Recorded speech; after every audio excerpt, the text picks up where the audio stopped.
is a good man knows that just because some people don't respond well to kindness, it doesn't mean that it's wasted on them.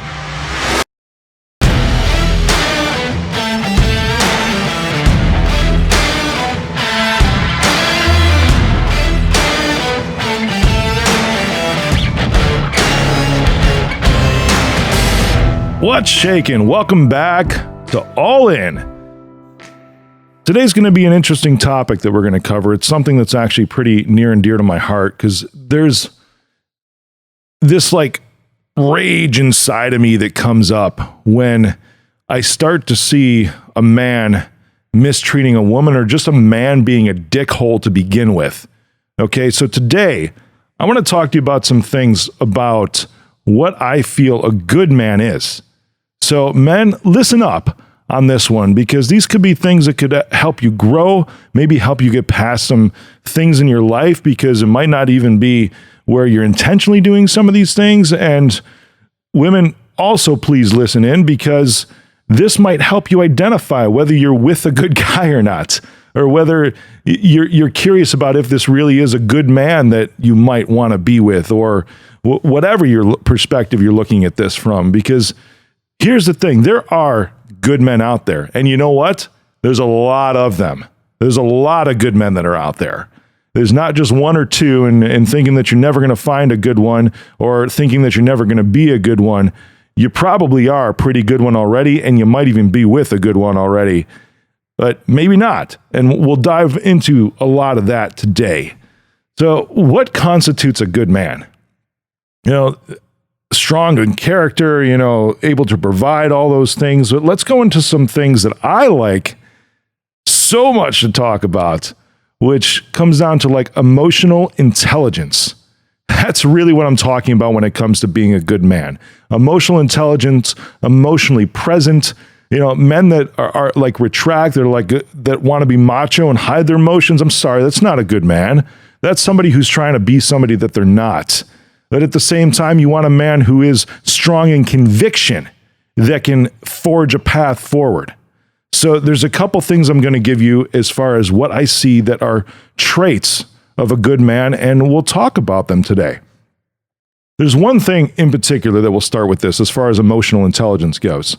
And while I've always been able to pride myself in being able to make snap decisions on things, you know, it's typically things that don't have necessarily emotional involvement. I'm talking typically business is when I can make super fast decisions and go in a certain way without too much thought process going into it, because I've done it before a million times or been in that situation before. I draw on previous experience, all that. But what I'm talking about, things that really matter in life, because a good man will always strive to be patient and calm in decision making.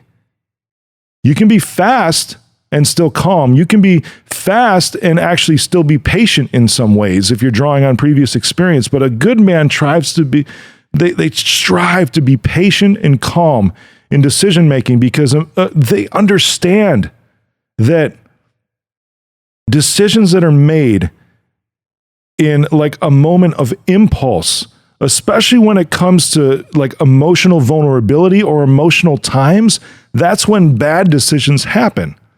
So there's a phrase that I use a lot that I tried to just rest on, is saying, you know what, I'll sleep on it. Because then you can actually like process your stuff and let things sink in a little bit.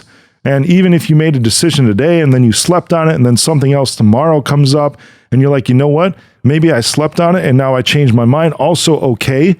But a good man strives to be patient and calm, not making decisions in a fit of anger or hurt or whatever else that could cause him to be emotionally vulnerable in that moment and make a poor choice. That's the first one. So when you look back at your decisions, were they all made when you're calm? I can say that they haven't been. That doesn't mean that I'm a bad guy or you're a bad guy or women that you're with a bad guy. It's just if it consistently happens, then you've got an issue, because that would not be a good man to me. A good man always strives to be this, but a good man is still human. Remember that. A good man is still human. When you see the consistent patterns of these things, that becomes where the problem is. All right, the second thing that I see in a good man's character is, oh my gosh, this one really gets me going. And this is one to where it could be a complete stranger, and I just want to go there and just pummel the guy in the head, because this is just something that I don't feel any man should ever do, and that's to derive joy from making a woman feel intimidated. Whether that's emotionally intimidated, physically intimidated, whatever. If you're doing that right now just because it's a mode of defensiveness for you, or because you feel like you need superiority, stop listening right now and go get yourself some help, because that is just unacceptable. And this is something that gets me going, oh my God. Even when it's just a stranger and I see a dude putting down a woman emotionally or physically, and the woman feels intimidated in that moment. And the guy I've seen this, like the little fucking smirks that come across their face in their moment that they're like, I got you. See, I'm better than you. That is no place on this planet. You should never breed. You hearing me? If this is something that's you should never breed. Now that we've gotten that over, you know what? The good guys are the ones that might say some bad things in some moments. However, their intentions are always good. They're never there to make a woman feel less or inferior, or even least of all, intimidated. Their intention is to always build up and come to mutual reconciliation so that you can grow together, because a good man derives no joy from making a woman feel intimidated. I hope you heard me on that one loud and clear, all right? The third one is a good man knows that just because some people don't respond well to kindness, it doesn't mean that it's wasted on them. Right? There's some people that have a hard time saying thank you when you do something kind for them. There's some people that have a hard time acknowledging those things. But it doesn't mean that a good man will just stop doing that, because a good man will continue to be kind, even in those moments. Now, he may decide to be selective with his kindness, or maybe not go overboard, do like a 10x on normal kindness for somebody that doesn't respond, but that kindness is still not wasted, especially for somebody that might have a lot of trauma in their life, that's maybe had their heart hardened, that has a wall up around their hearts. Because every little act of kindness can start to chip that away. A good man knows that just because some people don't respond well to kindness doesn't mean that kindness is wasted. So keep going, guys. I love seeing these things. And you know what? You hold a door for a woman, they don't say thank you. This happens a lot to me. I hold doors a lot. They don't say thank you. It's okay. If you give a woman a gift and they don't say thank you, it's okay. If you buy a woman a drink at a bar and they don't say thank you, it's okay. Because you might have just been the best thing in that person's life today, and at some point that will sink in, because it's impossible for anybody to completely ignore kindness. They're just responding to it poorly. You tracking with me? So you are a good man. The fourth thing is that a good man isn't afraid to admit his ignorance. Now, this isn't something to where it's admitting that you were wrong. That's a whole nother thing. I'm talking admitting his ignorance. The ability to say, I don't know. Actually, it's quite the opposite, because a man that's able to say, I don't know, is actually being aware of where he's at in himself. And it's actually an indication of emotional intelligence, and even just smarts, regular intelligence, becoming aware that you don't know something and admitting that you don't know, admitting your ignorance to something is actually amazing, because the beginning of finding out that knowledge is just understanding that you don't know it to begin with, that you have that awareness. And this could even be very much so, even amplified in relationships, especially as you're learning somebody, especially as something new comes up in an argument or a fight, and you discover something new about that person. And it is awesome in those moments to just say that you don't know. Because really what you're saying in women, when the dude says this, they're really saying, I want to know you more. I want to hear more about this because I don't know. And now that I'm aware that I don't know, I know how to show up for you from this point on. That's pretty awesome. The fifth thing is a good man really, really resists. And I've talked about this before. I dedicated a whole episode on this. Go back and listen to it. The link's in the show notes. Go back and listen to it. The 4 words, I told you so. I don't think that phrase has a belonging in any conversation whatsoever, let alone coming from a dude.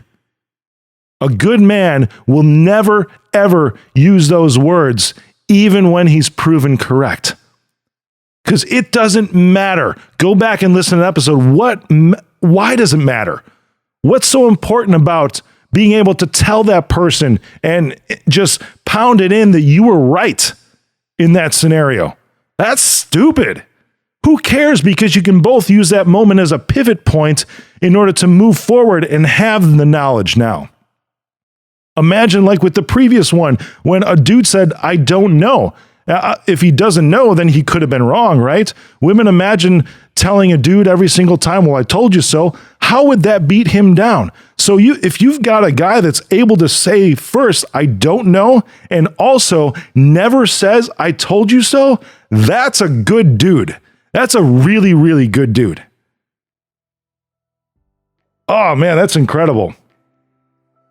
The last one I'm giving you today about a good man is a good man knows that no amount of pride in his own life choices gives him the right to force those choices upon somebody else. You tracking with me on that? So if you're proud of something that you did in your life, which is actually a good thing, you should take pride in some good choices that you've made. Whether you're a man or a woman, you should always take pride in those choices. But just because that choice was right for you doesn't necessarily mean that it's right for somebody else. Now, a good man will say, hey, you know what? This worked for me. It could work for you. So why don't you try this? But still respecting the fact that it's still that other person's decision, especially if it's a woman, that it's her choice to actually do the same thing that you did. But you, by all means, of course, bring it up, but that pride that you have should never be forced on somebody else unless they ask for it. If they're asking you to be like, hey, help me, come on, let's do this, like keep me accountable, hold me to it, awesome, go for it. But don't dive into that. Supporting her decisions is respecting her decisions, but just giving her the way to say, hey, you know what? This worked for me before. You might want to try this. That's all good, and that is a good man. I hope you picked up a lot of things today because there's a lot of good men out there. And remember this, that they're still human, so they're going to mess up on all 6 of these things, except for the second one that I was telling you about. A good man deserves no joy from making a woman feel intimidated. Run, run, run, run. If that's the case, and that's somebody that you're with right now, and if you are that person, you better like go hide somewhere in a corner and just whip yourself with a wet rag or something like that, because now's the time to make a change in your life too. But these 6 things identify what a good man is.